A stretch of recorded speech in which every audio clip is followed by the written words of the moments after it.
और लोकसभा चुनाव के लिए उत्तराखंड की चुनावी बिसात बिछने लगी है। भाजपा, कांग्रेस समेत तमाम दल इस दंगल को जीतने का दावा कर रहे हैं। वहीं भाजपा ने नए साल से अपने चुनावी अभियान को तेज करने का फैसला लिया है। इसके लिए काशीपुर में 2 दिनों तक भाजपा ने मंथन भी किया और साथ ही कई महत्वपूर्ण कार्य समितियों की बैठक भी ली। और भाजपा ने राज्य की 5 लोकसभा सीटों पर 75% मतों के साथ हैट्रिक लगाने का लक्ष्य रखा है।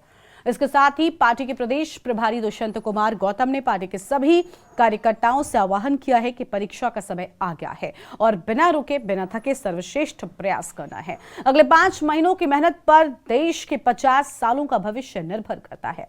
वहीं भाजपा के कार्यकर्ताओं ने प्रभारी के आह्वान पर अपनी कमर कस ली है और चुनावी तैयारियों के बीच अयोध्या में 22 जनवरी को भगवान श्री राम की प्राण प्रतिष्ठा होने जा रही है, जिसको लेकर पार्टी ने तैयारियां भी शुरू कर दी है। इसके लिए उत्तराखंड में भाजपा श्री राम मंदिर प्राण प्रतिष्ठा को लेकर घर घर दीपावली का माहौल तैयार करेगी। देवभूमि का माहौल राममय बनाने के लिए गांवों में, मंदिरों में जन सहभागिता से भजन कीर्तन का आयोजन होगा। श्री राम मंदिर प्राण प्रतिष्ठा के दिन सभी कार्यकर्ताओं को अपने अपने घरों में दीपक जलाकर दीपावली का माहौल तैयार करने के निर्देश दिए गए हैं। पार्टी को पूरी उम्मीद है कि राज्य की 5 लोकसभा सीटों से भाजपा हैट्रिक लगाने जा रही है। हालांकि कांग्रेस समेत तमाम विपक्षी दल भाजपा पर राम मंदिर के मुद्दे पर राजनीतिक लाभ लेने का आरोप लगाते हुए जनहित में कोई भी काम न करने का आरोप लगा रहे हैं। अब सवाल यह है कि क्या भाजपा की तैयारी विपक्षी दलों पर एक बार फिर से भारी पड़ेगी या विपक्षी दलों की एकजुटता भाजपा को भारी पड़ेगी। आज इसी मुद्दे पर होगी विस्तार से बातचीत। खास मेहमानों का पैनल हमारे साथ में जुड़ने वाला है। इनसे सबसे पहले आपका हम परिचय करवाएंगे। हमारे साथ में नवीन पिरशाली साहब, प्रदेश प्रवक्ता हैं भारतीय जनता पार्टी की ओर से, और हमारे साथ में पंकज पैन्यूली हैं, केंद्रीय प्रवक्ता हैं उत्तराखंड क्रांति दल की ओर से हमारे साथ में हैं, और मोहन काला जी हमारे साथ में जुड़ चुके हैं, प्रदेश प्रवक्ता हैं कांग्रेस पार्टी की ओर से। आगे और भी मेहमान हमारी चर्चा का हिस्सा बनेंगे। फिलहाल शुरुआत नवीन पिरशाली साहब के साथ में कर लेते हैं। नवीन जी, क्या लग रहा है कि विपक्षी दलों की एकता इस बार क्या आपके दांत खट्टे करवा सकती है? जी, आप देख ही रहे विपक्ष का हाल।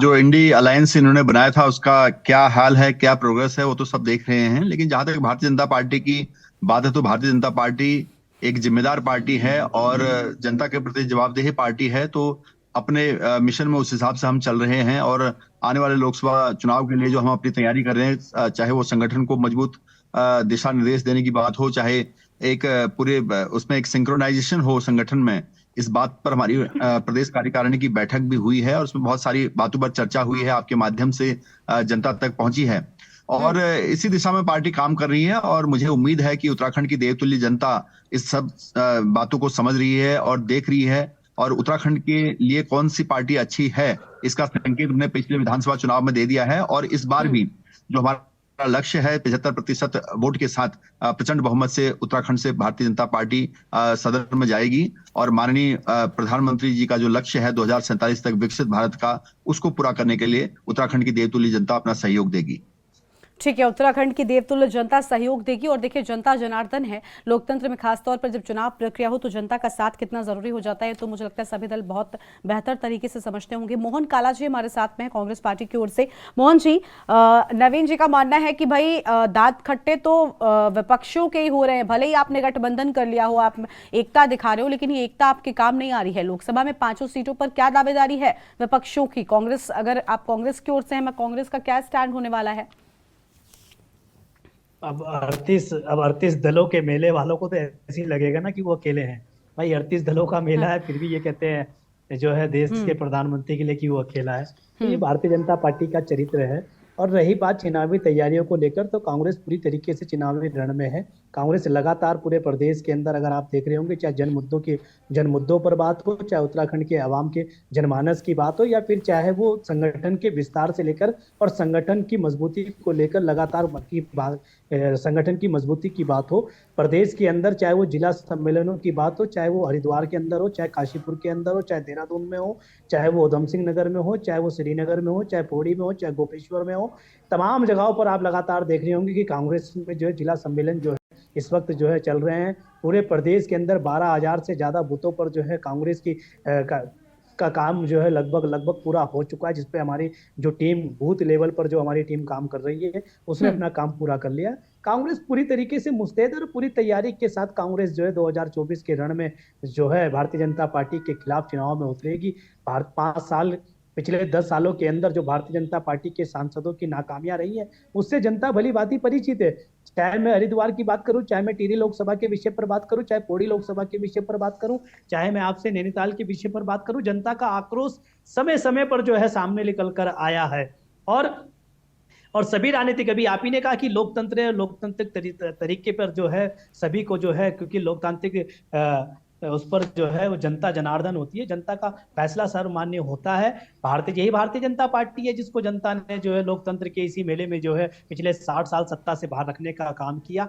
तो ये जनता है, जनार्दन है, और जनता पिछले 10 सालों से लगातार भारतीय जनता पार्टी की नीति और रीति और विचारधारा को देख रही है, इनके कार्यों को देख रही है कि किस तरीके से उत्तराखंड को जो है किस तरीके से उत्तराखंड को खंड खंड करने का काम कर रहे हैं, किस तरीके से जो है उत्तराखंड की जनताओं की भावनाओं के साथ खेलने का काम कर रहे हैं। वो जनता पूर्ण रूप से जो है समझ चुकी है, देख चुकी है, और 2024 में इसका रिजल्ट भी आपको जो है पूरे देश के साथ साथ उत्तराखंड से भी देखने को मिलेगा। ठीक है, देखिए मोहन जी, एक सवाल यहाँ पर यह भी उठता है ना कि देखिए जनता पूरी तरीके से भारतीय जनता पार्टी के चक्र को समझ चुकी है, भारतीय जनता पार्टी की नीतियों को समझ चुकी है।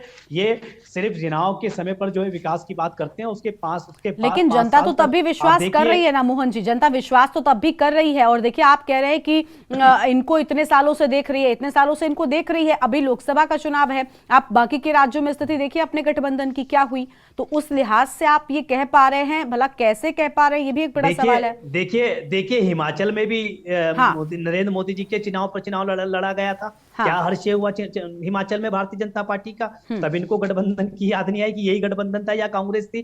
कर्नाटक में जब हाल बुरा होता है इनको याद नहीं आती, तेलंगाना में जब हाल बुरा होता है तो इनको याद नहीं आती है। तो ये अभी आप ही ने कहा ना कि लोकतंत्र है। नहीं ठीक है, दक्षिण भारत में आप मजबूत है, दक्षिण भारत में आप मजबूत है, दक्षिण भारत में कांग्रेस पार्टी मजबूत है, लेकिन आपकी हार तो वहां पर हुई ना सर। सुनिए पहले आप सुनिए, आपकी हार तो वहां पर हुई जहां पर आप पहले से थे सत्ता में। 10 लाख वोट ज्यादा दिए। आप ये भी तो देखिए कि उसी जनता ने 10 लाख भारतीय जनता पार्टी से ज्यादा वोट दिए कांग्रेस को। आप ये भी तो देखिए कहां कांग्रेस का बताइए ना, उत्तराखंड की बात कीजिए, कहां कांग्रेस है यहाँ पर? नहीं, अगर लोकसभा के लिहाज से हम देख रहे हैं तो लोकसभा के लिहाज से तो आपने 5 राज्यों के सेमीफाइनल में अपनी परफॉर्मेंस पर आप कुछ कहेंगे क्या? ये 5 राज्यों को जिनको आप खुद सेमीफाइनल मान रहे थे, कहीं ना कहीं आपको भी लग रहा था कि आपकी जो गठबंधन है इसका बड़ा असर कुछ देखने को मिल जाएगा, लेकिन ऐसा तो कुछ नहीं हुआ। ठीक है, आपने गठबंधन 24 के लिहाज से किया है, लेकिन एक स्टेट ऑफ माइंड भी होता है ना, और ऐसा आप लोगों को लग रहा था कि ठीक है वो चीजें सुधर जाएंगी। देखिए स्टेट लेवल पर अलग बात है और केंद्र लेवल पर अलग है। अब हमारे जो इंडिया गठबंधन है उनका राष्ट्रीय स्तर पर जो उनका गठबंधन हुआ है वो राष्ट्रीय मुद्दे अलग हैं और स्टेट पर जो है वो अलग थे। अब रही बात अगर इन्हीं चीजों को देखेंगे तो हिमाचल में भी भारतीय जनता पार्टी की हार हुई है, वहां की जनता ने नकारने का काम किया भारतीय जनता पार्टी को, कर्नाटक की जनता ने नकारने का काम किया ऐसे। और यही 2018 में यही राज्य थे 2019 से पहले 2018 में जब भारतीय जनता पार्टी को बाहर का रास्ता दिखाने का काम किया था जनता ने। भाई यही राजस्थान था, यही मध्य प्रदेश था, यही छत्तीसगढ़ था जिन्होंने 2018 में भारतीय जनता पार्टी को बाहर का रास्ता सर। लेकिन अभी वर्तमान की बात करिए ना, क्योंकि वर्तमान की स्थिति आपके लिए ज्यादा, आपके लिए वर्तमान की स्थिति आप पर ज्यादा असर डालने वाली है सर, उसका ज्यादा इम्पैक्ट पड़ेगा। 5 राज्यों में जो आपके चुनावी नतीजे हैं वो लोकसभा पर ज्यादा इम्पैक्ट डालेंगे। 17 और 12 में क्या हुआ, ये सारी पुरानी चीजें हो गई। अलग अलग राज्यों में उपचुनावों में क्या हुआ वो आपके लिए पुराना हो गया। वर्तमान में 5 राज्यों में चुनाव हुए, उसमें कांग्रेस पार्टी की परफॉर्मेंस गठबंधन में असर डाल रही है, और लोकसभा के लिहाज से अगर आप लड़ाई लड़ रहे हैं तो वो बहुत अहम हो जाता है उसका रिजल्ट, क्योंकि आपने भी इसको सेमीफाइनल कहा था, और सेमीफाइनल का रिजल्ट फाइनल पर कितना असरदार होगा ये तो आप खुद ही कह रहे हैं। चलिए ठीक है, आपके पास लौटेंगे। हमारे साथ में केंद्रीय प्रवक्ता यूकेडी की ओर से पंकज पैनोली जी भी जुड़ चुके हैं। पंकज जी बहुत स्वागत के न्यूज इंडिया पर आपका। पंकज जी, क्या लग रहा है, राज्य की 5 लोकसभा सीटों में एक तरफ बीजेपी हैट्रिक लगाने की तैयारी में है, इंडिया गठबंधन कह रहा है कि हमें सीटें मिलेंगी, और क्योंकि पिछले 10 सालों से लगातार जनता जो है वो परेशान हो रही है, जनता इनकी नीतियों से खुश नहीं है, लेकिन विधानसभा के चुनाव हो या अन्य राज्यों में चुनाव हो, सब जगह विश्वास तो इन्हीं पर जनता दिखा रही है। आपको लग रहा है कि इस बार के चुनाव में क्या स्थिति होने वाली है? देखिए, ये दोनों जो राष्ट्रीय दल है ना, ये कभी भी क्षेत्रीय मुद्दों पर और क्षेत्र के मुद्दों को लेके कभी भी इन्होंने चुनाव नहीं लड़ा है। और आप कह रहे हैं कि जनता इनको लगातार मत दे रही है, लेकिन अभी एक हफ्ते पहले ही देहरादून में एक विशाल जनसभा हुई है, और जिस तरीके से लोग अपने हक हुकूकों के लिए, मूल निवास हो, भू कानून हो, उसके लिए सड़कों पे आए, और उसके बाद लगातार ये चीजें जो आगे बढ़ रही हैं, तो इसमें निश्चित तौर से ये दोनों राष्ट्रीय दल जो हैं, ये कभी भी प्रदेश की भलाई को नहीं चाहते हैं। चाहे वो हमारा सांसद आदर्श ग्राम हो, प्रसाली जी से पूछ लीजिए कि पिछले 10 साल में कितने सांसद आदर्श ग्राम बने हैं। चाहे वो हमें 2 मिनिस्ट्रियां मिली है, सेंटर से मिली थी, एक एचआरडी मिली थी, एचआरडी के हिसाब से उत्तराखंड को क्या मिला, कितने केवी मिले, कितने सेंट्रल यूनिवर्सिटियां मिली। या फिर अभी जो हमारे सांसद है नैनीताल से अजय भट्ट जी, उनको स्टेट मिनिस्टर ऑफ डिफेंस है, कितने सैनिकों की कैंटीन खुली, कहाँ कहाँ कैंटीन खुली, ये सारी चीजें आपको यहाँ के जो लोग हैं, अभी चाहे मैं अपनी बात करूं तो मैं टिहरी विधानसभा से आता हूं, हमने तो अपनी सांसद को देखा ही नहीं। सांसद आदर्श ग्राम और उसकी बात तो अलग रही।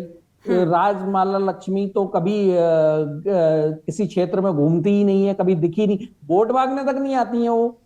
तो ये सारी चीजें हैं। इस बार जनता ने देखो जो यहाँ के मूल मुद्दे हैं उस पे यहाँ के लोग अब एकजुट हो रहे हैं, और एकजुट होने के साथ साथ वहां पे जो मांगे हैं इन मुद्दों की, चाहे 371 की है, चाहे मूल निवास की है, भू कानून की है, राजभाषा का दर्जा देने वाली बात है, स्पेशल औद्योगिक पैकेज की बात है, इन सारी चीजों के लिए यहाँ की जनता अभी लामबंद होना शुरू हुई है। जिसकी बानगी 24 तारीख का वो आंदोलन था, जिसमें देहरादून की सड़कों पे 30 से 40 हजार आदमी आया था, जबकि यही भाजपा थी जिसने फेल करने के लिए उसको मोदी है ना जैसा एक इवेंट करने की कोशिश करी, जो बुरी तरह फ्लॉप रहा। उसमें किराए की भीड़ से सहारनपुर और हरिद्वार से लोगों को बुलाया था। वो सारी चीजें यहाँ की जनता में, देहरादून के सड़कों पे लोगों ने देखी है।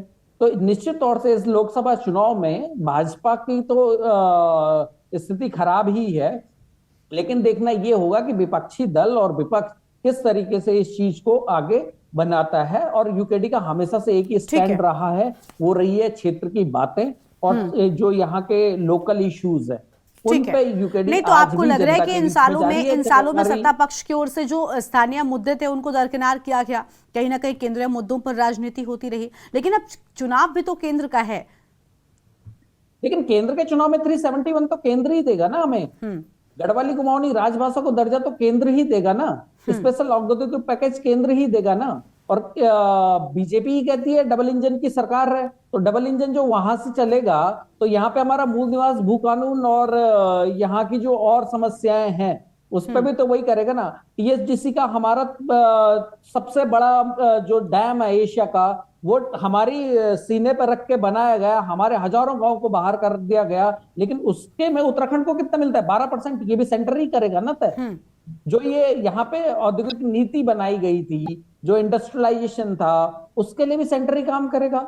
तो ये अगर देश का चुनाव है तो देश के परिप्रेक्ष्य में जो हमारे मुद्दे हैं उन मुद्दों पे हम चुनाव की बात कर रहे हैं और जनता के बीच में लगातार जा रहे हैं। ठीक है, ठीक है, आपके पास लौटेंगे। हमारे साथ में उमा सिसोदिया जी जुड़ चुकी हैं, वरिष्ठ नेता हैं आम आदमी पार्टी की ओर से। उमा जी बहुत स्वागत आपका भी के न्यूज इंडिया पर। उमा जी, हम आपसे जानना चाहेंगे कि देखिए लोकसभा के लिए उत्तराखंड में चुनावी बिसात जो है वो बिछना शुरू हो चुकी है। एक तरफ इंडिया गठबंधन है जो ये कह रहे हैं कि नहीं हमारी मजबूती हो, और इस बार जनता जो है वो इनसे पूरी तरीके से पीड़ित है, इतने सालों से वो इनका जो काम है वो देख रही है और संतुष्ट नजर नहीं आती है। लेकिन इंडिया गठबंधन को क्या लग रहा है कि लोकसभा के लिहाज से उत्तराखंड में कितना मजबूत है वो? क्योंकि फिलहाल बीजेपी की बात करें तो वो तो साफ तौर पर कह रहे हैं कि हम हैट्रिक लगाने के लिए बिल्कुल तैयार हैं।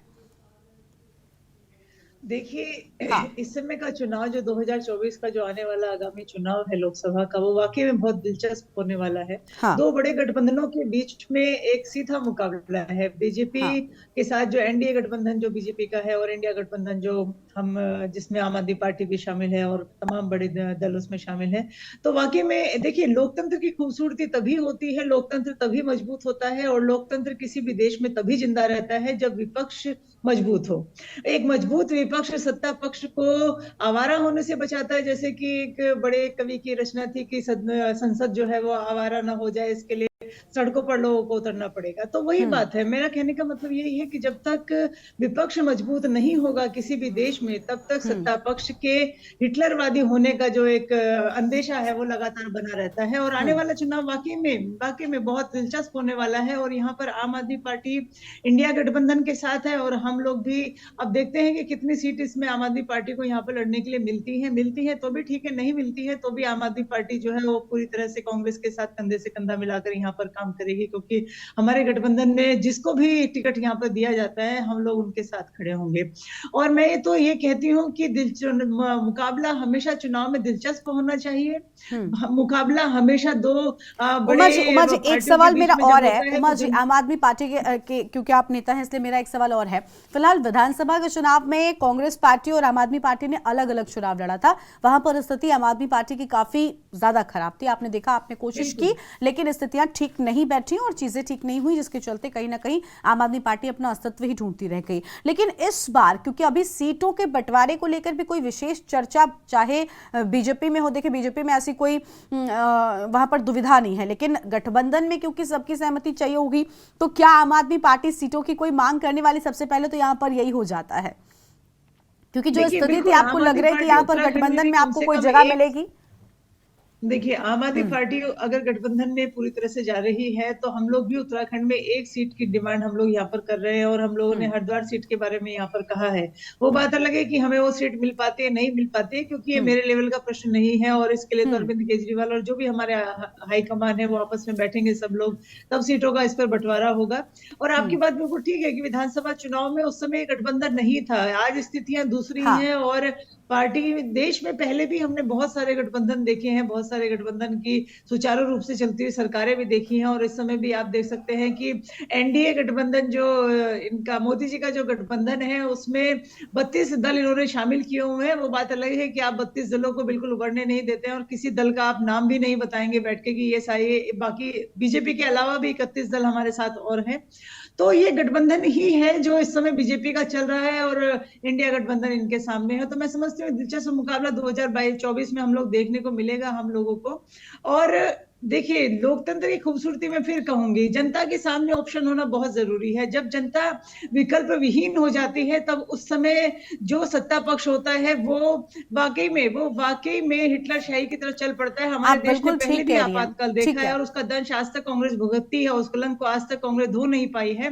वो दौर भी हमने देखा, और हम नहीं चाहते कि आपातकाल जैसा एक दूसरा दौर हिंदुस्तान और देखे। इसलिए लोकतंत्र की मजबूती के लिए मजबूत विपक्ष का होना बहुत जरूरी है, और आम आदमी पार्टी उस भूमिका को पूरी तरह से निभाएगी। बिल्कुल, देखिए, एक मजबूत विपक्ष के साथ साथ एक विपक्ष का एक मजबूत नेता होना भी जरूरी है। और जो आपने बात कही, मैं उस बात से पूरी तरीके से सहमत हूं। और विपक्षी चाहे एक इकलौता दल हो या सभी गठबंधन मिलाकर जो एक दल बना आपका इंडिया गठबंधन, इंडिया अलायंस, ये हो, इसमें भी जब तक नेता का नाम नहीं आएगा तब तक कहीं ना कहीं जनता शायद उतना जुड़ाव महसूस नहीं करेगी। खैर, वो एक चर्चा का अलग विषय है, वो आपका इंटरनल मैटर भी हम कह सकते हैं, लेकिन आम जनता के लिए थोड़ा सा आसान होता है। खैर, नवीन प्रशाली साहब के पास में एक बार फिर से जाएंगे। नवीन जी, आप कह रहे हैं कि आपकी पार्टी हैट्रिक लगाने को पूरी तरीके से तैयार है, और उसी लिहाज से आपकी पार्टी में तैयारियां भी हो रही हैं, लेकिन आप पर आरोप ये लग रहा है आपके ही स्थानीय जो दल है जैसे यूकेडी की ओर से, कि आपने स्थानीय मुद्दों को दरकिनार कर केंद्रीय मुद्दों पर लगातार राजनीति की और उसी पर वोट मांगे हैं। अब आपको लग रहा है कि केंद्रीय मुद्दों के लिहाज से स्थानीय जनता लोकसभा के चुनाव में आपका साथ देगी, क्योंकि स्थानीय मुद्दों को साइडलाइन करने का आरोप आप पर है, और स्थानीय जनता अपने चीजें चाहती है। वो चाहती है कि उसके क्षेत्र में बिजली, पानी, विकास हो, और वो चीजें अगर नहीं हुई, स्मार्ट सिटी के नाम पर सड़कों की जो दुर्दशा हुई वो हम सब ने देखी है, या स्मार्ट सिटी के नाम पर और भी बहुत जितना नुकसान हुआ वो सब जानते हैं। ठीक है, आपने स्मार्ट सिटी की बात की थी, लेकिन अब तक वो नजर नहीं आता। स्थानीय बहुत से मुद्दे हैं, बेरोजगारी हो गया, पलायन हो गया, भू कानून, भू निवास, मूल निवास और स्थायी राजधानी, ये सारे मुद्दे हैं जिनका हल नहीं निकला। जबकि आप यूसीसी पर बात कर रहे हैं, आप अन्य चीजों पर बात कर रहे हैं, तो वो सब कहीं ना कहीं आपके लिए उल्टा तो नहीं पड़ेगा? आपको लग रहा है कि स्थानीय जनता, क्योंकि हम उत्तराखंड की बात कर रहे हैं, फिलहाल उत्तराखंड की डिबेट है, तो उस लिहाज से बताइए, आपको लग रहा है कि वो जनता आपके साथ खड़ी होगी मजबूती के? जी, ऐसा बिल्कुल नहीं है। आप देख सकते हैं कि पिछली बार विधानसभा चुनाव में इस प्रदेश की जनता ने अपना जनमत दिया है, और वही जनमत इस बार भी रहना है। उनको पता है, देवतुल्य जनता को ये पता है कि जब उत्तराखंड जनता पार्टी ने बनाया है तो उत्तराखंड के ज्वलंत मुद्दों का समाधान भी भारतीय जनता पार्टी निकाल सकती है और किसी के बस की बात नहीं है।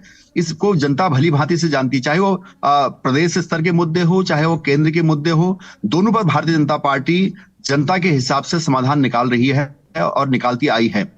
चाहे यहाँ पर विकास की बात हो, आपने कहा स्मार्ट सिटी भी यहाँ पर बनी है। एक दो कमियां जो होंगी उस कमियों को भी दुरुस्त किया जाता है। आज देहरादून की सड़कें अच्छी हुई है। आज चारधाम यात्रा के लिए ऑल वेदर रोड यहाँ पर मिली है। आज जमरानी बांध जिस पर कांग्रेस 50 सालों से राजनीति कर रही थी उसको भी हमारी सरकार ने पूरा किया। आज केदार खंड के साथ साथ मानस खंड को विकसित करने की कवायद अगर चल रही है तो हमारी सरकार में चल रही है। माननीय प्रधानमंत्री जी मोदी जी आदि कैलाश तक यात्रा गए, उससे एक बड़ा माहौल यहाँ पर बना है। तो प्रदेश की जनता देख रही है कि जिस प्रकार से माननीय मोदी जी का लगाव उत्तराखंड के प्रति है और जिस तन्मयता के साथ पुष्कर धामी सरकार यहाँ पर काम कर रही है, उससे यहाँ पर जनता को बहुत उम्मीद है और जनता को लग रहा है कि जो विकास की बात भारतीय जनता पार्टी कर रही है उसमें दम है और जिस प्रकार से मनोयोग से सरकार काम कर रही है उससे यहाँ का विकास होना है। और आप देख सकते हैं जनता ने कांग्रेस को पहले ही नकार दिया है, पूरे देश की जनता ने नकारा। जब जनता ने देखा कि 2G घोटाला, कोयला घोटाला, कॉमनवेल्थ घोटाला, लाखों हजारों करोड़ों के घोटाले हुए तो जनता ने उनके दांत खट्टे नहीं किए बल्कि उनके दांत उखाड़ दिए। अब वो कुछ चबाने लायक भी नहीं रहे। तो कांग्रेस तो खत्म हो चुकी है। भारतीय जनता पार्टी जहां पर लक्ष्य माननीय मोदी जी ने रखा है 2047 तक भारत विकसित भारत बनेगा और सबसे शक्तिशाली भारत बनेगा, तो उस ओर जनता चल चुकी है और अब देश एक ओर चल चुका है और देश वहां जाके पहुंचेगा। देश को विकसित होना है तो उसको कोई नहीं रोक सकता है। राजनीतिक रोटियां सभी दल सेकेंगे। इंडिया अलायंस की आप बात कर रहे थे, आप इनसे पूछे कौन इनके संयोजक हैं, कौन प्रधानमंत्री के दावेदार हैं। अभी मैंने आपसे एक सवाल किया था ना, आप ठीक है आप बात कर रहे हैं, जवाब दे रहे हैं। मैंने आपसे एक बात की थी कि आपने स्थानीय मुद्दों को दरकिनार किया, यह आरोप आप पर लगा है और क्या आपने उस पर कोई जवाब नहीं दिया? क्या इन मुद्दों का कोई हल हुआ है? बताइए। मेरा जवाब उस पर मैं सुन लीजिए। चाहे यहाँ के जो मूल मुद्दे हैं, भू कानून और यहाँ का मूल निवास, उस पर सरकार ने काम किया है। धामी जी जब नियुक्त हुए थे तभी इसके लिए कमेटी गठित कर दी गई थी, जिस कमेटी ने अपने 80 पृष्ठ की रिपोर्ट दी थी। उस रिपोर्ट पर टेक्निकल पॉइंट्स के लिए और उसके सारी चीजों पर विचार करने के लिए एक कमेटी बनाई गई है। राधा रतुड़ी जी जो सीनियर IAS ऑफिसर है, उत्तराखंड की बेटी है, उत्तराखंड के मुद्दों को समझती है, उनकी अध्यक्षता में, और वो कमेटी अपना रिपोर्ट मुख्यमंत्री जी को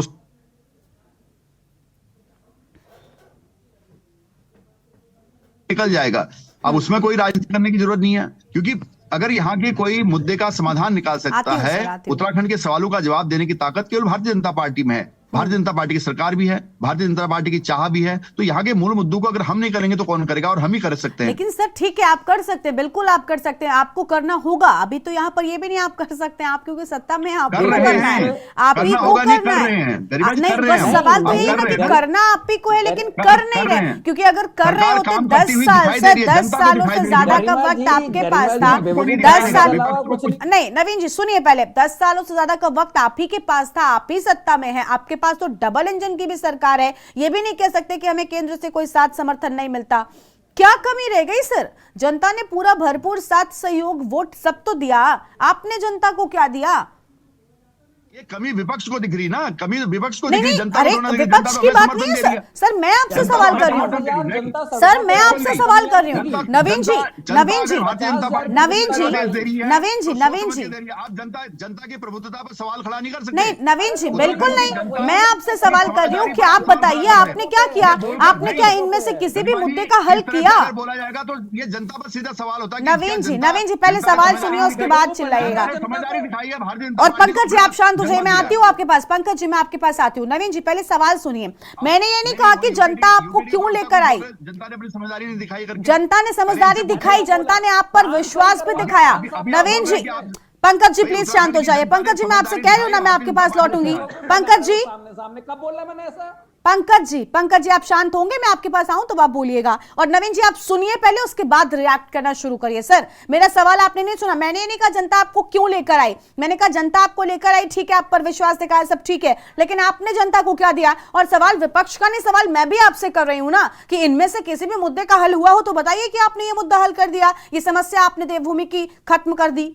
हमारे साथ में खास मेहमानों का पैनल लगातार बना हुआ है। अपनी चर्चा की शुरुआत करेंगे नवीन जी के पास में हम थे। नवीन जी, देखिए चर्चा इसी बात को लेकर हो रही है कि जनता ने आप पर विश्वास दिखाया, लेकिन आपने जनता को क्या दिया सर, ये बड़ा सवाल है। और सिर्फ विपक्ष सवाल नहीं उठाता, ये आम जनता भी सवाल उठा रही है। ये सवाल मेरा भी है कि बताइए इनमें से कौन सा मुद्दा आपने हल कर दिया, किस मुद्दे का संपूर्ण समाधान आपने दे दिया। विपक्षियों पर हर बार किसी भी सवाल से बचने का एक ही जवाब नहीं हो सकता कि विपक्षियों की ऐसी मानसिकता है, इनका तो काम ही है आलोचना करना। ये आपके हर सवाल का जवाब नहीं बन सकता सर हमेशा।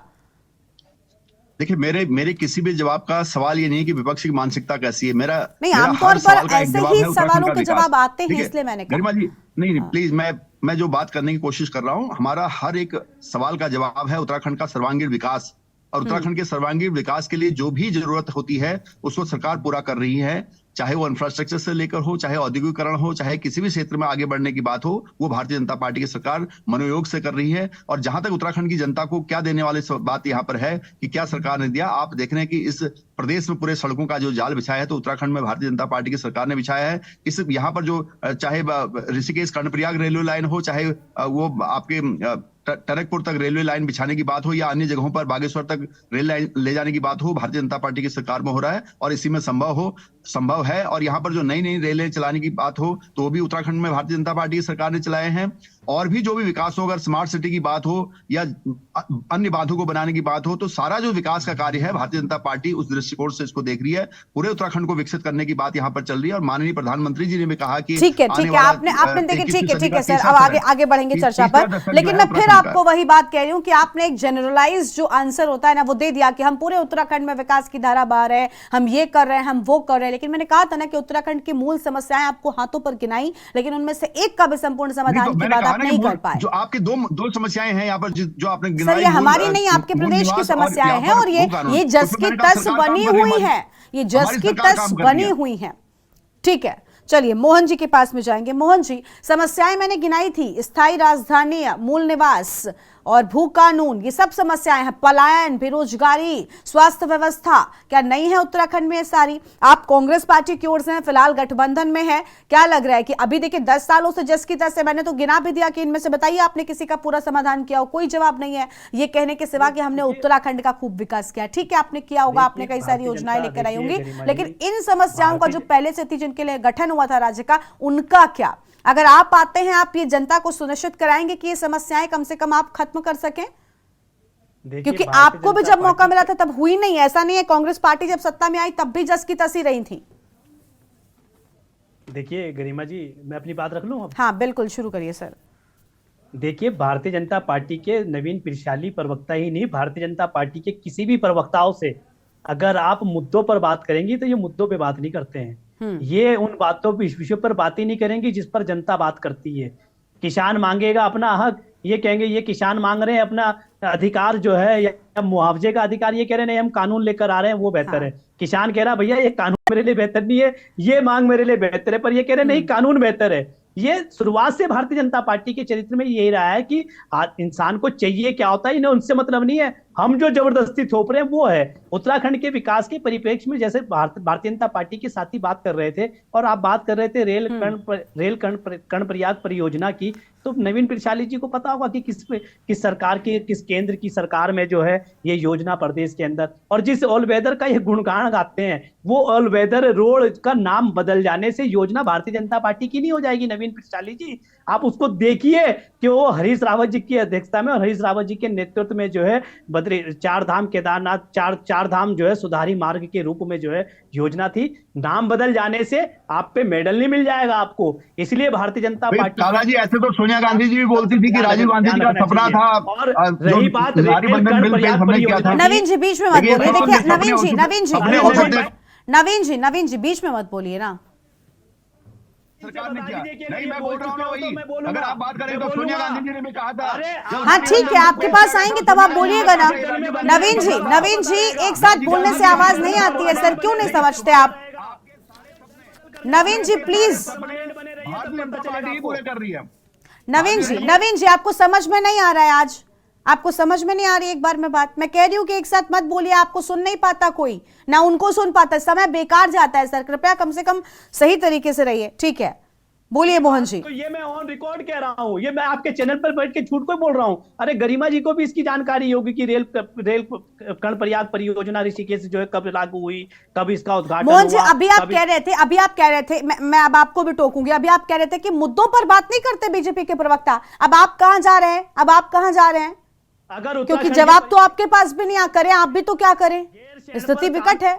गरिमा जी, कांग्रेस की सरकार ने क्या तंबू से शुरुआत करी थी और वहां पर जो है विधानसभा के स्ट्रक्चर को बनाने का काम अगर किसी ने गैरसैंण में किया तो कांग्रेस ने किया। अगर पहाड़ों के विकास की बात किसी ने की, अभी आप मूल निवास और जो है भू कानून पर बात कर रही थी, मेरे साथ हमारे साथ डॉक्टर पैनोली जी भी बैठे हैं, उनको भी इस चीज की जानकारी होगी कि तिवारी जी के शासनकाल में जो है इसी प्रदेश के अंदर जो है एक हमने जो है स्कीम बनाई थी जिसमें हमने 250 वर्ग मीटर जो है वो चिन्हित किया था। अरे इन्हीं भारतीय जनता पार्टी के लोगों ने जो है कहा उन सारे कानूनों को हटाने का काम किया। त्रिवेंद्र सिंह जी के शासनकाल में जो है पूरी तरीके से जो है वो पूरे नियम, वो कायदे, वो कानून जो है तार तार कर दिए गए। वो जो एक और इसके साथ साथ शायद नवीन भाई को पता होगा कि तिवारी जी के बाद फिर उसके बाद एक काम किया था खंडूरी जी ने, कि जिसमें एक रूपरेखा उन्होंने तैयार की थी कि भाई 250 से बढ़ाकर 500 वर्ग मीटर किया था, पर उसको भी दरकिनार करने का काम अगर किसी ने किया तो इन्हीं भारतीय जनता पार्टी के लोगों ने किया। उत्तराखंड को तार तार करने का काम किया तो इसी उत्तराखंड के लोगों ने किया।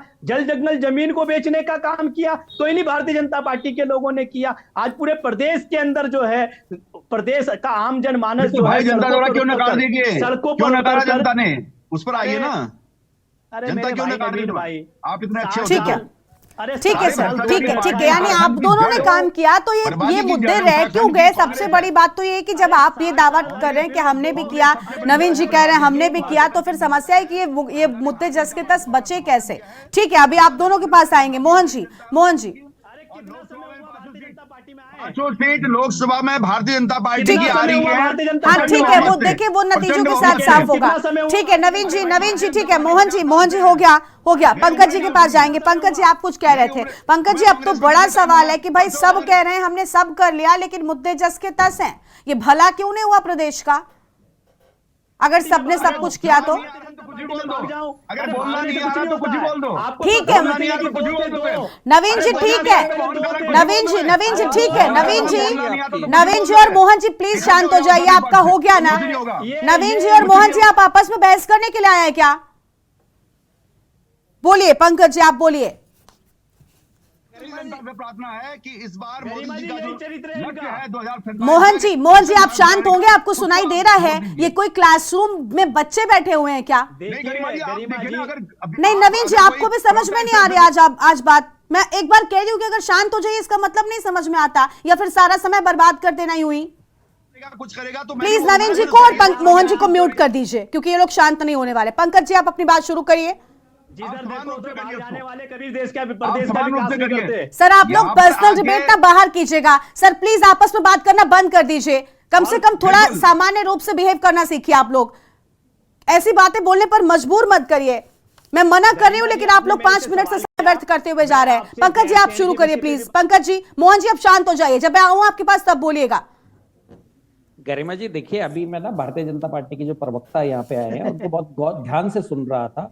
तरीके से वो कह रहे थे कि 2 समस्या है, मूल निवास और भू कानून। ये दोनों भारतीय जनता पार्टी के द्वारा पैदा की हुई समस्याएं हैं। जब उत्तराखंड 2000 में बना तो झारखंड भी हमारे साथ बना, छत्तीसगढ़ भी हमारे साथ बना। लेकिन उन दोनों में 1950 लागू हुआ, लेकिन भारतीय जनता पार्टी की अंतरिम सरकार ने यहाँ पे मूल निवास को डाइल्यूट करा और उसके साथ स्थायी निवास लाए। सारे देश में 1950 लागू है, हमारे यहाँ 1985 भारतीय जनता पार्टी की देन है। जब और जो दूसरा भू कानून का मुद्दा है, भू कानून भी भारतीय जनता पार्टी के द्वारा पैदा करा हुआ मुद्दा है। जब 2018 में त्रिवेंद्र रावत जी की सरकार थी, उन्होंने उसको डाइल्यूट करके एक डीएम को यहाँ का काम किया। यहाँ पे इतनी आजादी है कि वो 100 बीघा तक जमीन अलॉट कर सकता है। कहां हमारी जमीनें जाएंगी? और उससे भी बड़ा जो कुठाराघात है, जो जिस चीज के लिए 50,000 की जनता गांधी पार्क में परेड ग्राउंड में इकट्ठी हुई थी, वो ये था कि इन्होंने ये बोला है कि अगर तुम आओ, एक प्रोजेक्ट लाओ और उस प्रोजेक्ट पे चले ना चले उसका लैंड यूज आप चेंज कर दो और उसके ऊपर कुछ भी बनाओ। पहाड़ के पहाड़ बेचने की जब बात हुई जब मूल निवास में बिजनौर का या यूपी का या बिहार का या आपको राजस्थान के लोगों ने यहाँ के ग्रुप सी की नौकरियों में धांधली करके अंदर गए। एक नर्सिंग रजिस्ट्रार आता है राजस्थान से और उत्तराखंड में 90% जो नर्सिंग के घोटाले होते हैं, नर्सिंग की भर्ती जो होती है संविदा पे, वो 90% राजस्थान के लोग आ जाते हैं। भारतीय जनता पार्टी ने ग्रुप सी में, जो ग्रुप सी और ग्रुप डी में जो स्टेट की पोस्टें होती हैं जिनमें मूल निवासियों को मिलती है, वो भी नेशनल के लिए खोल दी। हमारे बच्चे कहां जाएंगे, हम कहां नौकरियों के लिए जाएंगे? क्या इसलिए मांगा था उत्तराखंड हमने इसलिए मांगा था कि हमारी संस्कृति, पलायन और रोजगार बच सके, हमारे यहाँ के लोग यहीं पे रह के मजबूत हो सके। लेकिन भारतीय जनता पार्टी की इस सरकार ने जो है इतना कुठाराघात उत्तराखंड की जनता के साथ करा है, और ये केवल प्रदेश बनने के बाद नहीं, इन्होंने प्रदेश बनने से पहले भी करा है। जब यूपी में टेबल हुआ था बिल उत्तराखंड राज्य पुनर्गठन आयोग 2000, तो जो वो बिल पहले बना था, मुलायम सिंह ने जिस बिल को टेबल करा था, तो वो बिल पूरे राज्य आंदोलनकारियों और कौशिक समिति के ज्वाइंट इफेक्ट से जो बना हुआ था, वो बिल पेश हुआ था। लेकिन भारतीय जनता पार्टी की सरकार ने उसमें 29 अमेंडमेंट करे, जिसकी वजह से हमारा पानी, हमारे परिसंपत्तियां और हमारे यहाँ के जो वो थे फॉरेस्ट के जो रूल्स थे, वो सारे के सारे डाइल्यूट हो गए, राज्य को नुकसान हुआ उसका। और उसके बाद यही उठा के ले गए दिल्ली, और दिल्ली उठा के ले जाने के बाद जो 3 अमेंडमेंट हुए, उसमें हमने खोई अपनी राजधानी। अस्थायी राजधानी आज तक देहरादून है। एक प्रदेश जिसने 23 साल में एक उसको राजधानी तक नहीं दी गई। तेलंगाना की राजधानी हो गई, हैदराबाद की राजधानी बन गई, उत्तराखंड की राजधानी नहीं बनी। क्यों? क्योंकि वो जो दिल्ली में एक अमेंडमेंट हुआ था ना, अस्थायी राजधानी का सगुफा जिस पे छोड़ा गया था, वो आज तक प्रदेश की जनता भुगत रही है। और तो इससे बड़ी चीज और इससे बड़ा कुठाराघात क्या होगा, जब जनता अपने जो प्रतिशोध है, जो जनता का विरोध है, उसको दिखाने सड़कों पे आए। तो ये मोदी है ना कि रैली को उसको फ्लॉप करने के लिए अपनी पैरेलल रैली चला रहे हैं। हालांकि वो बहुत बुरी तरीके से पिटी, वो बात अलग है। यहाँ की जनता ने जिस तरीके से 50,000 की भीड़ परेड ग्राउंड पे करी है, देखिए जनता जाग चुकी है। लोकल मुद्दे पहले खुद बचेंगे तो देश बचेगा। जो हमारे यहाँ के मोस्ट ऑफ द युवा, 30 to 40% युवा हमारा आर्मी में जाता था, उसके साथ भी कुठाराघात हुआ है, उसको भी इन्होंने अग्निवीर करके बना के छोड़ दिया है। तो ये सारी समस्याएं जो हैं, ये सारे क्षेत्र के मुद्दे जो हैं, ये दोनों तीनों राष्ट्रीय पार्टियां कभी समझ ही नहीं सकती है उत्तराखंड की। इसीलिए ना तो हम एनडीए अलायंस में हैं और ना हम बीजेपी में हैं। हम मरे, पिटे, जीते, हारे, हम अपने मुद्दों के साथ कॉम्प्रोमाइज नहीं करते हैं। बिल्कुल, और यूकेडी की ओर से देखिए लगातार स्थानीय मुद्दों को लेकर ही लड़ाई लड़ी गई, और जिस तरीके से आपकी पार्टी का नाम है वो स्थानीय मुद्दों को लेकर लड़ाई लड़ते रहेंगे। ठीक है, बिल्कुल वो साफ दिखाई देता है सर। ठीक है, हम उमा जी के पास में जाएंगे। उमा जी, देखिए आज भले ही आप कांग्रेस पार्टी के साथ हो, लोकसभा के लिहाज से गठबंधन हुआ है, लेकिन अभी हम बात कर रहे थे, दोनों आपस में बहस कर रहे हैं, नवीन जी या मोहन जी। ठीक है, क्योंकि दोनों पर आरोप लग रहे हैं ना, आप मानेंगे इस बात को कि गलतियां कांग्रेस से भी हुई? अगर आज बीजेपी ने गलतियां की है, तो एक वक्त में कांग्रेस ने भी गलती की कि आज सत्ता से वो बाहर हैं। और दूसरा ये कि स्थानीय मुद्दों को दरकिनार करने का, स्थानीय मुद्दों को साइडलाइन करने का जो काम है वो इन्होंने भी किया है। क्योंकि अगर ये स्थिति है तो ऐसा तो नहीं कि अकेले बीजेपी इसके लिए जिम्मेदार हो, दोनों बराबर सत्ता में रहे हैं। एक बार कांग्रेस, एक बार बीजेपी ही होता रहा था, वो तो इस बार रिकॉर्ड टूटा और दोबारा से बीजेपी लौटी। तो बराबर जब भागीदारी हो तो भला सवाल कैसे पूछे जाए इनसे? देखिए, बीजेपी इस समय सत्ता में है, तो और जो पार्टी सत्ता में होती है, क्वेश्चन उसी से पूछा जाता है कि जब नहीं, मैंने आपसे सवाल इस लिहाज से किया, आप इनकी गलती स्वीकार करती हैं। ठीक है, आज वो सत्ता में, आज तो वही जिम्मेदार है। इस बात को कांग्रेस के प्रवक्ता बड़े खुले मन से, आप चाहे तो मोहन जी से पूछ लीजिए, बड़े खुले मन से ये भी स्वीकार करेंगे कि हाँ, हमसे शायद कुछ ना कुछ गलतियां हुई होंगी, तभी जनता ने हमें अस्वीकार किया। मैं आम आदमी पार्टी प्रवक्ता हूँ, मैं खुद खुले मन से जनता के सामने बहुत बार स्वीकार कर चुकी हूँ कि कहीं ना कहीं 2022 में हमारी कमियां रही होंगी, इसलिए जनता ने अस्वीकार हमको किया। देखिए, जनता जनार्दन है और जनता जिसको चुनती है, अगर आज बीजेपी को जनता चुनती है तो हम खुले मन से स्वीकार करेंगे कि जनता ने बीजेपी को चुना है, कुछ ना कुछ तो अच्छा देखा होगा। हम विपक्षी हैं, हम देखिए, मैंने पहले भी कहा है कि किसी भी लोकतंत्र को चलाने के लिए एक मजबूत विपक्ष का होना आवश्यक है। हम अपनी बात को कहते रहेंगे, जनता उसको आज समझेगी, आज नहीं समझेगी, 5 साल बाद समझेगी, 10 साल बाद समझेगी, 20 साल बाद समझेगी, और जनता को जब समझ में आएगा तो सत्ता का परिवर्तन होगा। लेकिन विपक्ष की आवाज को उठाए रखना, बुलंद उसको जिंदा रखना, ये विपक्षी पार्टियों का कार्य होता है, ये धर्म होता है। और इस धर्म को मैं, पंकज जी की जो हिम्मत है, मैं उससे बहुत मतलब मैं खुश हूँ। उन्होंने कहा मरे चाहे खपे, हम चाहे कभी सत्ता में भी ना आए, लेकिन हम अपने क्षेत्र के मुद्दों को उठाते रहेंगे। हेड्स ऑफ है यूकेडी को और इस तरह के नेताओं को जो जनता के साथ खड़े हुए हैं। आज जनता को शायद समझ ना आया, लेकिन हो सकता है 10 साल बाद जनता को ये चीज समझ में आए कि हमें हमारे साथ क्या क्या सही और क्या गलत हुआ है, और उस समय जनता अपना वोट किसी सही पार्टी को जरूर देगी, और हो सकता है उस समय यूकेडी यहाँ पर सत्ता में आए। तो मेरा कहने का मतलब देखिए यही है कि जनता किन मुद्दों पर जाकर वोट देती है। आज जो 50,000 लोग यहाँ पे परेड ग्राउंड में उतरे हैं, क्या ये 50,000 लोगों की जो भीड़ है वो सत्ता पक्ष को इन 5 जो सीटें हैं हमारे यहाँ लोकसभा की, क्या जनता उन लोकसभा की इन सीटों से बीजेपी को उतार कर बाहर फेंकेगी? ये तो आने वाला चुनाव बताएगा। जनता कई बार जब वोट देने के लिए जाती है तो उस समय जनता के मन में क्या मुद्दे होते हैं, क्या उमड़ घुमड़ रहा होता है, किस तरफ जाकर कहते हैं किस तरफ जाकर वोट बैठेगा, ये तो उसी समय पता चलता है जब बैलेट बॉक्स से रिजल्ट बाहर निकल कर आता है। देखिए कुछ भी हो, लोकतंत्र जिंदा रहना चाहिए। इसकी खूबसूरती यही है कि जब यहाँ पर इतनी सारी पार्टियां हैं, छोटी क्षेत्रीय पार्टियां भी हैं, और जनता के सामने अपने एक सरकार चुनने का एक उनके पास एक विकल्प है कि भाई ठीक है, इस बार अगर बीजेपी नहीं तो कांग्रेस, कांग्रेस नहीं तो यूकेडी, यूकेडी नहीं तो आम आदमी पार्टी, हमारे साथ सामने बहुत सारी पार्टी है। और रही बात ये कि कांग्रेस ने लूटा या बीजेपी ने लूटा, देखिए हर व्यक्ति में, चाहे कोई भी व्यक्ति हो, कोई भी सरकार हो, हर व्यक्ति 100% सही और 100% गलत नहीं होता। कोई भी दल 100% सही और 100% गलत नहीं होता। कुछ गलतियां अगर कांग्रेस से हुई हैं तो कुछ उनकी अच्छाइयां भी हैं, कुछ गलतियां अगर बीजेपी से हो रही हैं तो कुछ उनकी अच्छाइयां भी हैं। हमें उस तरीके से इस बात को देखना चाहिए। मैं कहूंगी कि यूकेडी ने 100% अच्छी पार्टी है, वो भी नहीं हो सकता है मेरे उनके साथ कुछ विरोधाभास हो। इसलिए देखिए कोई भी व्यक्ति ना गलत है ना सही है, इसलिए बहुत अच्छी बात आपने जनता के लिए कौन सही है ये जनता खुद पहचानती है। दिल्ली में अगर जनता ने हमें हाथों हाथ लिया है, पंजाब में अगर हम जनता ने हमें हाथों हाथ लिया है तो वो जनता पहचानती है। उत्तराखंड में हमारी गलती रही है कि जो जनता ने हमें सत्ता में नहीं बैठाया या हमें उतना मत नहीं दिया, तो कहीं ना कहीं गलतियां हमारी रही हैं। इसलिए नेताओं को या संगठन को या पार्टी को अपने आप में सुधार करना चाहिए। जनता अपने आप देखेगी जब वो बैलेट उसमें बिल्कुल विश्वास जीतना होगा जनता को, और तभी लोकतंत्र में कुछ संभव हो सकता है। ठीक है, कांग्रेस पार्टी के पास पे जाना चाहेंगे। कांग्रेस से मोहन जी हमारे पास में। मोहन जी देखिए, हम आपसे ये सवाल कर रहे हैं कि आपने कहा कि हम वापसी करेंगे, अभी जनता परेशान है, पीड़ित है, इनके सारे 10 साल के कार्यकाल से या इनके जो भी मुख्यमंत्रियों के काम रहे उनसे असंतुष्ट नजर आती है। लेकिन कांग्रेस पार्टी ने ऐसा क्या किया है कि वो कांग्रेस पार्टी का चुनाव करेगी? क्या आपके मुद्दे हैं? किन चीजों के साथ में आप उतरेंगे इस बार लोकसभा के चुनाव में? क्या भरोसा जनता को दिलाएंगे? किन वादों से उनका विश्वास जीतेंगे? अगर उन मुद्दों पर बात करें तो वो क्या मुद्दे हैं? देखिए, इस प्रदेश के अंदर बेरोजगारी सबसे बड़ा मुद्दा है।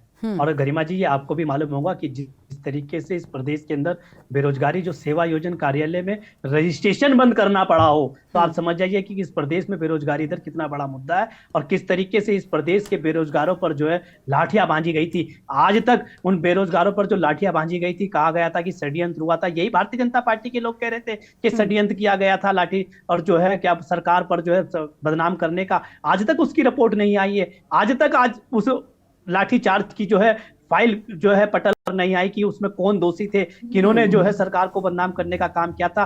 पर सरकार ने जिस तरीके से पूरे प्रदेश के बेरोजगारों पर देहरादून के अंदर जो है पूरे युवाओं को जो लहू लुहान करने का काम किया था, ये किसी से छुपा नहीं है। यूके ट्रिपल एससी के घोटाले, अरे बच्चों का भविष्य बेच दिया। गरिमा जी, आप कह रहे हैं कि कौन से मुद्दे? अरे इतने तमाम मुद्दे इस प्रदेश के अंदर हैं। अगर मैं आपसे चमोली के घटना पर बात करूं, गोपेश्वर पे बात करूं, कर्णप्रयाग पर बात करूं, ये तमाम मुद्दे हैं। जोशीमठ का मुद्दा, अगर मैं आपसे पुनर्वास की बात करूं, ये तमाम चीजें अगर आप देखेंगे तो प्रदेश में मुद्दा है। हमारी एक बहन, हमारी एक बेटी का परिवार आज भी न्याय के लिए तड़प रहा है, अंकिता भंडारी का परिवार। और किस तरीके से बुलडोजर के चालक ने जो है भारतीय जनता पार्टी की एक विधायिका पर खुलेआम कोर्ट के अंदर बयान में कहा है कि मुझ पर जो हम पर जो दबाव बनाया गया था रिसोर्ट को तोड़ने के लिए, ये किसी छुपा कोई है? ये भारतीय जनता पार्टी का चरित्र है। और भारतीय जनता पार्टी ने जिस तरीके से इस प्रदेश को जो है पीछे धकेलने का काम किया है, तमाम मुद्दे, किसान, इस प्रदेश का किसान बेहाल है, इस प्रदेश की मातृशक्ति बेहाल है। आज ही देखिए भारतीय जनता पार्टी के चंपावत के एक मंडल अध्यक्ष पर किस तरीके से नाबालिग युवती के साथ जो है यौन शोषण के आरोप लगे और उन पर पोस्को लगी है। तो ये भारतीय जनता पार्टी का ये तमाम मुद्दे हैं, बेटी बचाने से लेकर इस प्रदेश की महिला को बचाने से लेकर इस प्रदेश के कानून को बचाने से लेकर इस प्रदेश की जो है आम नागरिक को बचाने को लेकर लगातार कांग्रेस सड़क पर जो है सदन से लेकर सड़क तक लड़ने का काम कर रही है। ये भारतीय जनता पार्टी के लोग, इनके पास है क्या? ये अगर नगर निगम का, और आप देखिए भारतीय जनता पार्टी की सबसे बड़ी हार, गरिमा जी मैं आपसे कहना चाहता हूं, मेरे और जो है राजनीतिक पार्टी के लोग भी यहाँ पर बैठे हैं, मीडिया पैनलिस्ट जो यहाँ बैठे हैं, चाहे वो यूकेडी से हो चाहे आम आदमी पार्टी से हो, अगर भारतीय जनता पार्टी को अपने विकास पर इतना गर्व था, अगर भारतीय जनता पार्टी को अपने विकास पर इतना विश्वास था, भरोसा था, तो आपने स्थानीय निकाय के चुनाव से भागने का काम क्यों किया? आपको जनता जवाब दे देती ना, आप आते ना स्थानीय निकाय के चुनाव में, क्यों आपने स्थानीय निकाय के चुनाव से भागने का काम किया? और रही बात, अगर आपसे मैं मूल निवास के विषय पर बात करूं, चाहे भू कानून के विषय पर बात करूं, या इस उत्तराखंड के परिप्रेक्ष्य पर बात करूं, अगर काम करने का काम किसी ने किया है तो आप, चाहे मेरे अन्य और पैनलिस्ट भी यहां पर होंगे, अगर वो 100% मेरी बात से सहमत नहीं होंगे तो मैं समझता हूं कि 50% तो मेरी बात से सहमत होंगे। अगर गैरसैंण पर किसी ने काम करने का काम किया, अगर तंबू लगाकर पहली बार गैरसैंण में जो है विधानसभा का पटल अगर किसी ने सजोने का काम किया तो कांग्रेस ने किया। गैरसैंण पर अगर काम करने का काम किया, विधानसभा से लेकर सचिवालय तक बनाने का काम किया, तो वो कांग्रेस ने किया। स्वर्गीय एनडी तिवारी जी के सरकार में रहते हुए इस प्रदेश की जमीनों को बचाने के लिए हमने कानून बनाने का काम किया, जिसमें 250 वर्ग मीटर जो इसमें तय हुआ था, पर त्रिवेंद्र जी की सरकार ने तहस नहस करने का काम किया। ऐसे तमाम मुद्दे हैं इस प्रदेश के अंदर। जिस तरीके से घोटालों की बहार आई हुई है, इनका हरिद्वार से मंडल अध्यक्ष संजय धारीवाल या चाहे हाकम सिंह के रूप में जिला पंचायत सदस्य हो, ऐसे तमाम मुद्दे हैं। आप लगा लीजिए कि टिहरी लोकसभा की जो सांसद हैं राजलक्ष्मी शाह जी, उनकी गुमशुदगी की पोस्टर लगा देती है जनता, उन्हें ढूंढती है जनता। हरिद्वार के अंदर निशंक जी की खिलाफत होती है, निशंक जी को खदेड़ने का काम जनता करती है। तो आक्रोश है जनता में। आज तक वहां के किसानों को, चाहे मैं इकबालपुर की बात करूं, चाहे सलेमपुर की बात करूं, हरिद्वार से जुड़े हुए लोगों की, बहादुराबाद की बात करूं, चाहे मैं भगवानपुर से जुड़े हुए बात करूं, चाहे मैं आपसे मंगलोर के किसानों की बात करूं, चाहे मैं उधम सिंह के किसानों की बात करूं, आज तक उनको गन्ना भुगतान नहीं हुआ। और जो आप बरसात में देखिए जिस तरीके से आपदा में उनका नुकसान हुआ था, आज तक वो मुआवजा राशि नहीं दी गई है। ऐसे तमाम मुद्दे हैं और अभी इन मुद्दों पर हम नवीन जी से जवाब लेते हैं कि उनकी ओर से क्या काम किया गया। ठीक है मोहन जी, हमें मुद्दों पर जवाब लेते हैं उनसे कि आखिर क्या काम किया गया। लेकिन सवाल तो ये नहीं कि जनता को नाराजगी तो देखिए कहीं ना कहीं आपसे भी है, इसी के चलते शायद वो वोटों के जरिए सामने आती है। देखिए वोटों के जरिए सामने आ जाती है, नाराजगी आपसे भी है। देखिए जनता को हमसे नाराजगी थी, कहीं ना कहीं कांग्रेस के किसी कामों में कोई कमी रह गई होगी, जब भी तो जनता ने हमको विपक्ष में बैठाने का काम किया है ना, भारतीय जनता पार्टी को सत्ता देने का काम किया है ना। पर अगर सत्ता में रहने के बावजूद भी विपक्ष पे आरोप लगाओ और अपने आप बैठकर जनता के लिए विकास का काम ना करो, तो अब इस पे अब जनता भली बात ही समझ रही है कि आप आरोप मत देने से बाहर कोई निकल जाएंगे। ठीक है। अरे चमोली में जो हादसा हुआ आपकी सरकार में हुआ, गोपेश्वर में जो हुआ वो आपकी सरकार में हुआ, ठीक है, जोशीमठ में जो हुआ ठीक है। अभी लौटते जवाब ले लेते हैं, अब नवीन जी से जवाब ले लेंगे। ठीक है, बीच में मत बोलिएगा प्लीज। नवीन जी, आपने सुना कई सारे मुद्दे हैं और मोहन जी कह रहे हैं कि इन सारे मुद्दों के चलते जनता परेशान है और ये सारी समस्याएं हैं जो वर्तमान में आम जनता को परेशान कर रही हैं। तब भी आपको लग रहा है कि आपकी हैट्रिक पूरी हो जाएगी? देखिए, लोकतंत्र में जनता जनार्दन होती है और जनता ने अपना संदेश बागेश्वर उपचुनाव से दिया। जनता ने अभी अपना जिन राज्यों में विधानसभा चुनाव हुए थे वहां से संदेश दिया और वो जो मत निकल के आया वो भारतीय जनता पार्टी के प्रति है। जनता भारतीय जनता पार्टी से प्यार करती है, जनता पार्टी का जनाधार बहुत ज्यादा बड़ा करने में जनता सहयोग कर रही है और उसके पीछे भारतीय जनता पार्टी की नीति है, माननीय मोदी जी की नीति है। इस देश को विकसित करने के लिए जो उन्होंने प्रयास किए हैं, पिछले 10 साल के जो काम किए हैं वो जनता देख रही है। उसके आधार पर ये हम दावे के साथ कह सकते हैं कि भारतीय जनता पार्टी भी इस बार हैट्रिक लगाएगी उत्तराखंड में और पूरे देश में प्रचंड बहुमत से सत्ता में आएगी। और जो हमारा लक्ष्य है इस भारत की अर्थव्यवस्था को तीसरी अर्थव्यवस्था करना और 2047 तक विकसित भारत बनाने का, 2025 तक उत्तराखंड को इस देश का अग्रणी राज्य बनाने का, वो सारे लक्ष्य भारतीय जनता पार्टी की सरकार पूरा कर रही है। भारतीय जनता पार्टी की सरकार जनहित की सरकार है, जनता से संवाद करती है। और विपक्ष इसमें अपनी राजनीति करता है तो हमें उससे कोई गुरेज नहीं है, उसको जनता अपने आप उसका जवाब देगी और जनता ने जवाब दिया है, आगे भी देगी। और जनता ने इन 23-24 सालों में उत्तराखंड में सभी दलों को अलग अलग प्रकार से आजमाया है और आखिर में भारतीय जनता पार्टी पर अपनी मुहर लगाई है कि जो उत्तराखंड के लिए सही तौर पर जिम्मेदार पार्टी है, उत्तराखंड के हित की पार्टी है, उत्तराखंड को सर्वोपरि मानते हुए, उत्तराखंड की जनता को सर्वोपरि मानते हुए, राज्य हित सर्वोपरि मानते हुए काम कर रही है। इसी मंत्र पर मुख्यमंत्री धामी जी चल रहे हैं।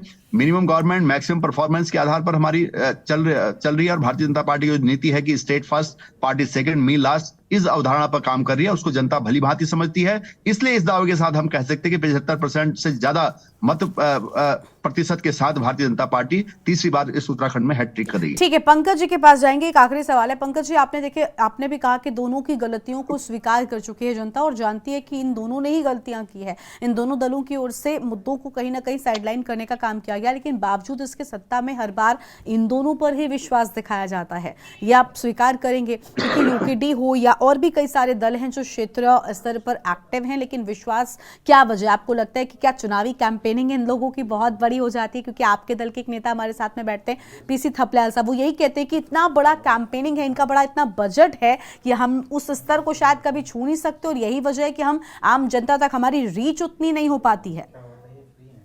देखिए गरिमा जी, वो एक फैक्टर जरूर है, लेकिन उसके अलावा जो भारतीय जनता पार्टी जो झूठे दावे करती है ना, वो है। मुख्यमंत्री ने पिछली बार चुनाव, जब ये मूल निवास और भू कानून के मुद्दे को लेकर हम जनता के बीच में गए थे, तो मुख्यमंत्री ने बड़ी चालाकी से उस टाइम पे एक भू कानून के ऊपर एक कमेटी बिठा दी। ठीक है, वो कमेटी आज जीते हुए 2 साल हो गए इनको, आज तक उसका जिन बाहर नहीं आया। और जब दोबारा से ही भू कानून मूल निवास की बारी आई तो एक और समिति बना दी कि राधा रतूड़ी जी की समिति इसका अवलोकन करेगी। तो इस तरीके के जो झूठे प्रपंच और झूठे ये जाल बुनते हैं, जैसे अभी इन्होंने मूल निवास के लिए एक समिति बना दी। भैया, जब आपने मूल निवास की समिति बनानी थी तो खत्म ही क्यों करा? नहीं तो ऐसा तो नहीं होता कि जब भी मुद्दा उठाया जाता है, जब भी विपक्षी तो उस वक्त एक छोटा सा एक्शन के तौर पर रिएक्शन दे देते हैं ताकि ऐसा लगता है कि हम काम कर रहे हैं।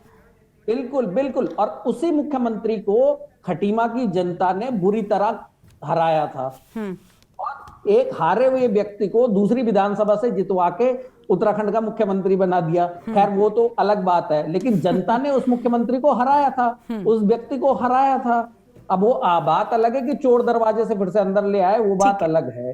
लेकिन उत्तराखंड की जनता इन मुद्दों को जान रही है और गरिमा जी विश्वास कीजिए, करोड़ों की पैसा लग जाता है 50,000 की भीड़ इकट्ठे करने में। बिल्कुल, हम देखते हैं ना कि किस तरीके का एक बड़ा बजट होता है जो आम जनता को कहीं ना कहीं रिझाने के लिए, अपनी बात पहुंचाने के लिए इस्तेमाल होता है। लोग आए थे परेड ग्राउंड पे, वो 27 ठीक है, बीच में मुद्दे की रीच है। बिल्कुल बिल्कुल बिल्कुल। कहीं ना कहीं देखिए मुद्दों को, लेकिन अगर आप लोग भी पहुंचाएंगे तो वो आसान होगा, क्योंकि आम जनता के मुद्दे उठ सके, ये बहुत जरूरी होता है। माफी के साथ आपको रोक रही हूँ, वक्त बहुत कम है हमारे साथ में, अपनी चर्चा को हमें यहाँ पर रोकना पड़ रहा है। पंकज जी शुक्रिया आपका, आप सभी मेहमानों का भी बहुत शुक्रिया हमारे साथ चर्चा में आने के लिए और अपनी बात रखने के लिए। तो अब देखिए इंतजार लोकसभा का हो रहा है कि आखिर लोकसभा में एक तरफ बीजेपी हैट्रिक लगाएगी या फिर इंडिया गठबंधन इस बार बाजी मार ले जाएगा। देवभूमि के दंगल में आज इतना ही। तमाम बड़ी खबरों के लिए आप देखते रहिए के न्यूज़ इंडिया। नमस्कार।